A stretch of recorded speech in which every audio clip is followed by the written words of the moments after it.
Oh boy, I don't like heights, but hey, how are you everybody? This is Mark.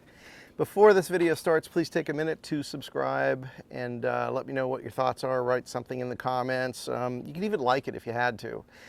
This video will show you how to put solar panels on top of any van. You could probably put the same system in a cabin or any other type of structure where you need some electric. So thanks for joining, and here we go. Okay everybody, a lot of people ask me how I put the solar on top of my van, and it was pretty simple. I used something called all strut, which is some metal that they sell at most of your big box stores, and this metal bolts together in a way that allows you to create some very strong structures.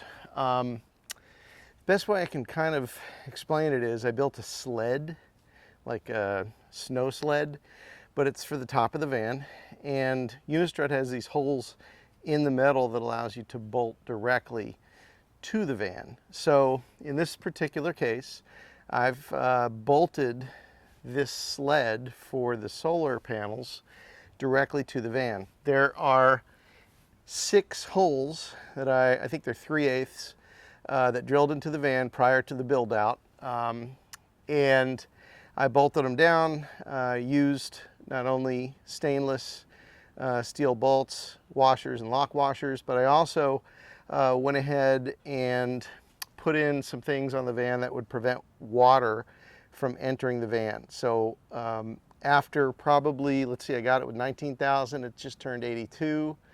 So like 60,000 miles worth of travel at high speeds. This van and the solar panels are doing quite well. There's no movement at all. Solar panels, the way they come, they require 4,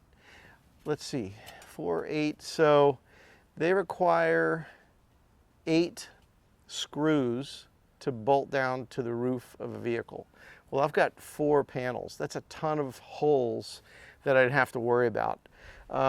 What I did here is minimize the holes, went to 6, 3/8 inch, sealed it, and then I bolted each solar panel down to the sled. And I did that by drilling holes in the brackets that came with the solar panels, and went ahead and bolted those right directly to the Unistrut. And I'll put a link to Unistrut in the description below. But these panels each are from Renogy. They do 100 volts.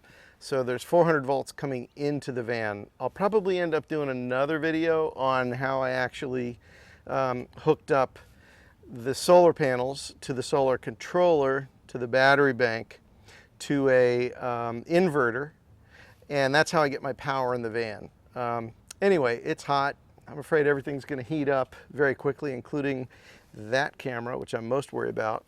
I'm going to take a little more footage. I'm going to show you a few more things. If you have any questions at all, let me know. I'd be happy to share where I got a lot of the products and the idea.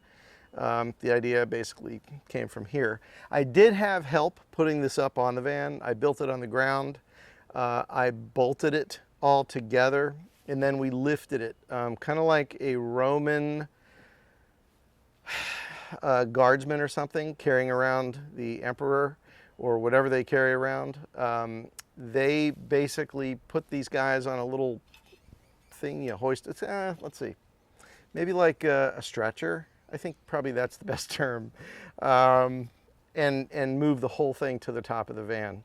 Anyway, this is Mark with Wild Journeys. If you get a chance and you like this video, I do have other videos of things that I've done on the van. I try not to make things too difficult.